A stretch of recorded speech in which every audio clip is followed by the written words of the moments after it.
લાઈવમાં આપનું સ્વાગત છે। આજે રાષ્ટ્રીય મતદાતા દિવસ હોય ત્યારે સમગ્ર દેશમાં મતદાતા દિવસે નમો નવ મતદાતા સંમેલન યોજાય। ડભોઈ ખાતે પણ ધારાસભ્ય શૈલેષભાઈ મહેતાની ઉપસ્થિતિમાં નમો નવ મતદાતા સંમેલન યોજાય। આ પ્રસંગે મોટી સંખ્યામાં ડભોઈ સાયન્સ કોલેજના વિદ્યાર્થીઓ હાજર રહ્યા હતા।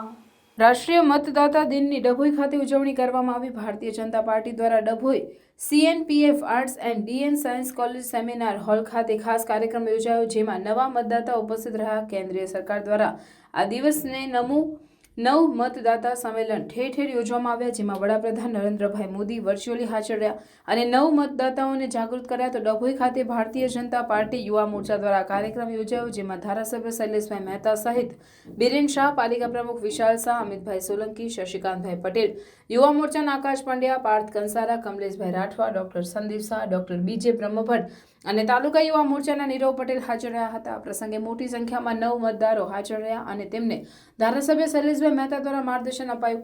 એક મત રાષ્ટ્ર નિર્માણ માટે અનિવાર્ય છે, જેથી તમામને મત આપવા અપીલ કરી હતી।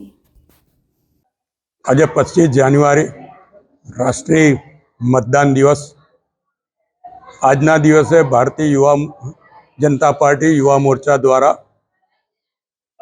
દેશમાં દરેક ઠેકાણે નમો નવ મતદાતા સંમેલનનું આયોજન કરવામાં આવ્યું છે અને એના જ ભાગરૂપે દરબારથી ડભોઈ ખાતે કોલેજમાં યુવાનોનું એક સંમેલન કરવામાં આવ્યું। નવ મતદાતાઓનું સંમેલન કરવામાં 18 વર્ષ અને એની ઉપરના યુવાનો જે મતદાર થયા નથી એ તમામને મતદાર બનાવવા માટેનો, સાથે સાથે જ દેશ જે રીતે પ્રગતિ કરી રહ્યો છે અને મોદી સાહેબનું આજે લાઈવ માર્ગદર્શન પણ મળ્યું છે।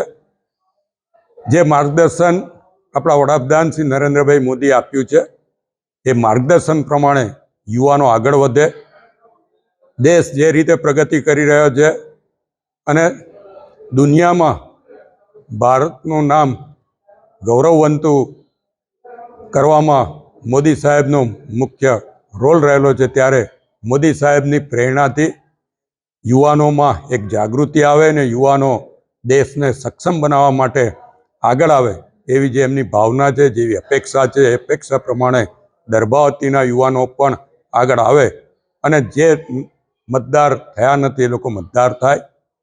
નમો મતદાન સંમેલન દ્વારા તમામને જોડવાનો પ્રયત્ન કરવામાં આવ્યો છે, ખાસ કરીને યુવાનોને આગળ લાવવાનો અને દેશ એક મજબૂત રીતે આગળ વધે, સાથે જ નરેન્દ્રભાઈ મોદી ત્રીજી વાર વડાપ્રધાન બને અને ભારતને હજુ પણ વધારે ઊંચાઈ પર લઈ જાય એવા શુભ આશયથી આ નમો મતદાર સંમેલનો રાખવામાં આવ્યા છે। હું આપના મારફત તમામ યુવાનોને મોદી સાહેબે જે માર્ગદર્શન આપ્યું છે એ માર્ગદર્શન પર આગળ વધવા માટે